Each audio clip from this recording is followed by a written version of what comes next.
কষ্ট হয়ে জীবনের নির্যাতিত যে অবস্থায় 16টা বছর আমার চাকরি ওই সময় ছিল 1 বছর মাত্র চাকরি।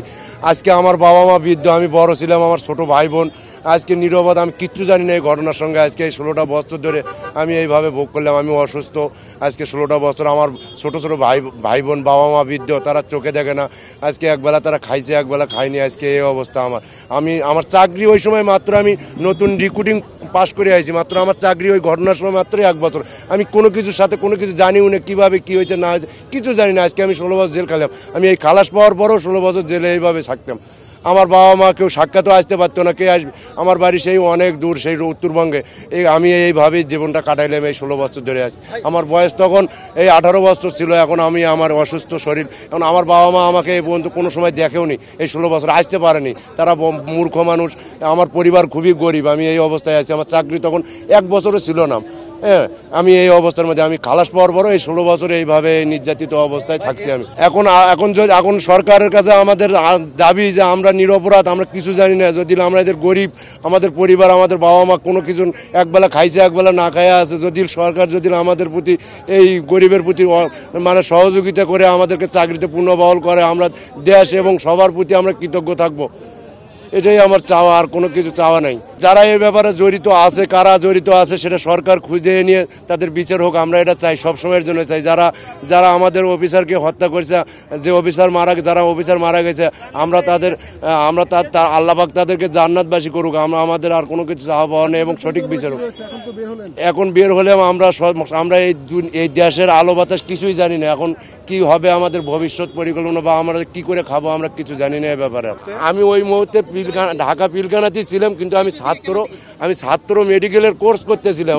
আমি এক ট্রেনিং শেষ, বাংলাদেশ ITS চট্টগ্রাম থেকে ট্রেনিং শেষ করে রিক্রুটিং পাস করে মাত্র এই সবে পিলখানায় জয়েন করেছি 7 সাল থেকে 8 সালে, 1 বছরই আমার চাকরি। আর ওই ঘটনার সময় আমি কোনো কিছু জানিও না। আজকে আমার বাবা মা বৃদ্ধ মানুষ, আমার মা চোখে দেখে না, আমি বড় ছিলাম, আমার 2টি ভাই বোন আছে, তারাও আজকে অসহায়। সবাই আমরা 16 বছর ধরে এই মানবতার জীবনযাপন করতেছি। এখন আমার আর কোনো চাওয়া পাওয়া নেই। এখন বের হয়েছি এই অবস্থা আমার।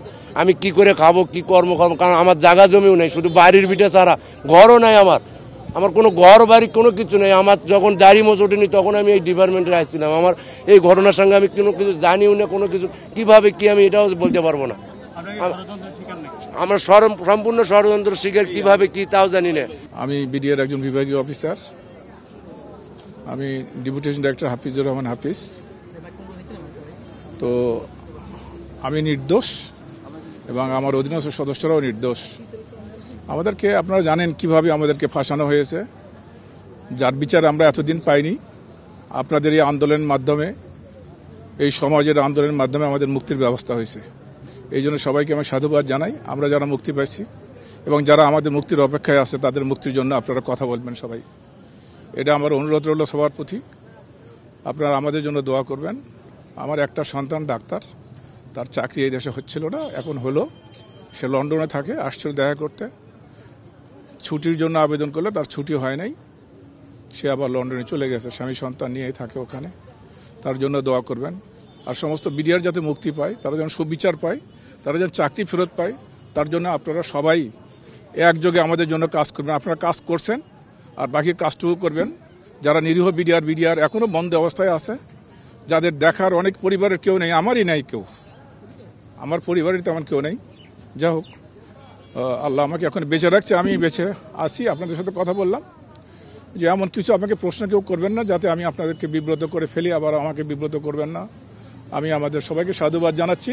আপনারা পরবর্তী যারা আমাদের জেনারেশন রয়ে গেছে ভেতরে, তাদের মুক্তির পথ যেমন সক্ষম হয়, সে ব্যাপারে আপনারা সবাই কথা বলবেন, সোচ্চার হবেন।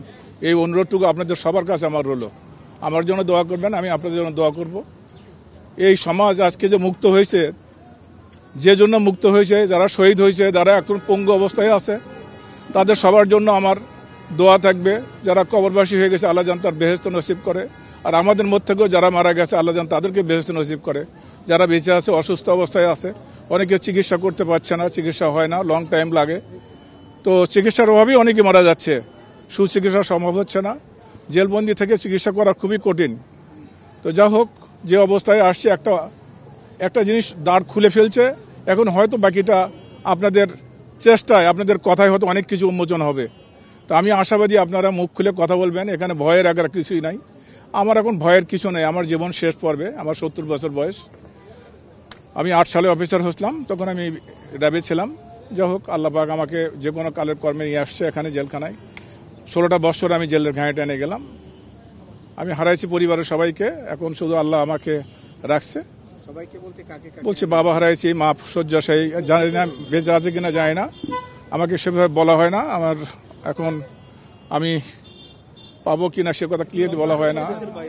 সন্তান দেশের বাইরে আসছিল, 28 তারিখে জামিন হওয়ার কথা ছিল, ওই সময় আসছিল যে জামিনটা করে। আর এদিকে সরকার আবার এদিক দিয়ে হাইকোর্ট সুপ্রিম কোর্ট তাকে যোগদানের সুযোগ দিচ্ছে, সে বিশেষ কর্মকর্তা হিসেবে যোগদান করার জন্য আসছিল। আমার বাড়ি বগুড়া, আমি বগুড়া গাবতলীতে বাড়ি, এটা আমার দোষ। আমি অবশ্যই ক্ষতিপূরণ চাই, আমি নির্দোষ। খালি এইভাবে নির্দোষ না, আমি বিডিআর দাওয়াতে আসছিলাম, র্যাব থেকে দাওয়াত খেতে। আমার সন্তান তখন খালেদা জিয়া মেডিকেল কলেজে পড়তো, আমি বিভাগীয় কর্মকর্তা হিসেবে পোস্টিং ছিল ফেনীতে। আমাকে এই ধরনের নাটক সাজায় আমাকে এখানে রাখা হয়েছে। আমি এই 16 বছর আমার কোনো সাক্ষী নাই, কিচ্ছু নাই। আমি পূর্ণ সুযোগ সুবিধা চাই আপনাদের মাধ্যমে, দেশবাসীকে জানাই, বিশ্ববাসীকে আমি জানাতে চাই যে আমি নির্দোষ, আমি নির্দোষ, আমি নির্দোষ। আমার সাবঅর্ডিনেট সদস্য যারা আছে তারাও নির্দোষ। এটা চালিয়ে আমরা বিভিন্নভাবে আটকে গেছি, আমাদের আটকায় ফেলা হয়েছে, আমাদের মুখ বন্ধ রাখা হয়েছিল, আমরা মুখ খুলতে পারি নাই। আপনাদের মাধ্যমে আজকে মুখ খুলে কথা বললাম।